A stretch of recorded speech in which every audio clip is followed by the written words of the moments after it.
నేను ఈరోజు మటన్ వండుతున్నాను. అందు గురించని చెప్పి 2 టమాటాలు ఇట్లాగా 4 ఘాట్లు పెట్టుకొని వేడి నీళ్ళల్లో వేస్తున్నాను. మసాలా గురించని చెక్క, లవంగాలు, ధనియాలు, 4 జీడిపప్పులు వేసుకున్నానండి. వీటిని మంచి అరోమా వచ్చేంత వరకు వేయించుకుందాము. ముందుగా స్టవ్ మీద బాండీ పెట్టుకొని కొంచెం ఆయిల్ వేసుకోవాలి. ఆయిల్ వేడెక్కిన తర్వాత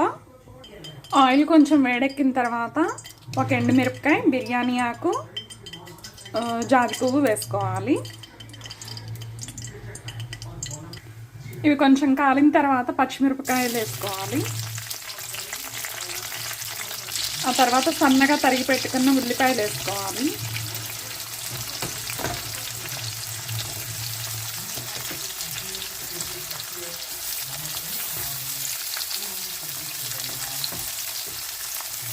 ఉల్లిపాయలు, పచ్చిమిరపకాయలు బాగా వేయించుకోండి మంచిగా.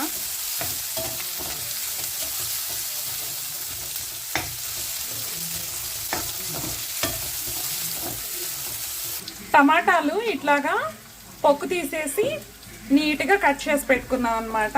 చూడండి, ఉల్లిపాయలు చక్కగా వేగాయి. ఇప్పుడు ఇందులో వేసుకుందాము. ఇప్పుడు ఇందులో కొంచెం ఉప్పు, పసుపు వేసుకుందాం.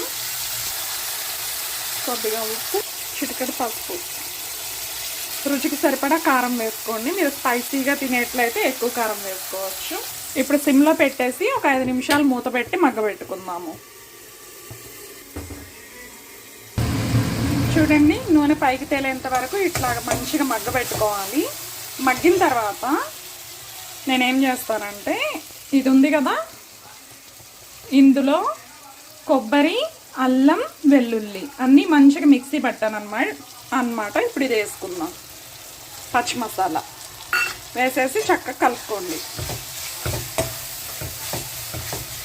ఇప్పుడు మూత పెట్టుకొని ఒక 2 నిమిషాలు సిమ్లో మగ్గబెట్టుకుందాము.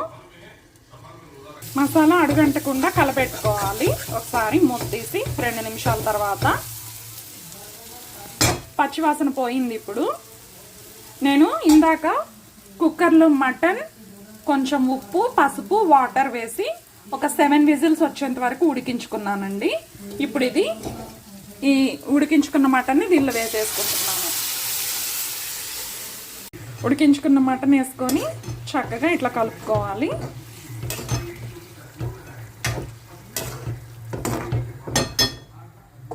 ఒక 5 నిమిషాలు మూత పెట్టి ఉడకబెట్టుకుందాం మళ్ళీ. ఎంత కలర్ఫుల్గా ఉందో కదా. ఇప్పుడు ఇందులో మనం గరం మసాలా వేసుకుందాము. గరం మసాలాలో నేను ఏమేమి వేసానంటే, లవంగాలు, దాల్చిని, కొంచెం ధనియాలు, జీడిపప్పు అన్నీ వేయించాను. రోస్ట్ చేసి మిక్సీ పట్టాను అన్నమాట. ఆ పౌడర్ వేస్తున్నాను. మసాలా వేయగానే అసలు ఎంత మంచి వాసన వస్తుందో. Really I love it. కొంచెం టేస్ట్ చూద్దాం ఇప్పుడు.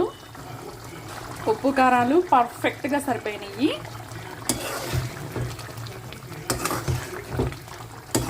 మంచిగా కలబెట్టుకొని కొంచెం పుదీనా వేస్తాను. ఈ పుదీనా మా గార్డెన్లోనే లేత పుదీనా ఎంత బాగుంటుందో అసలు.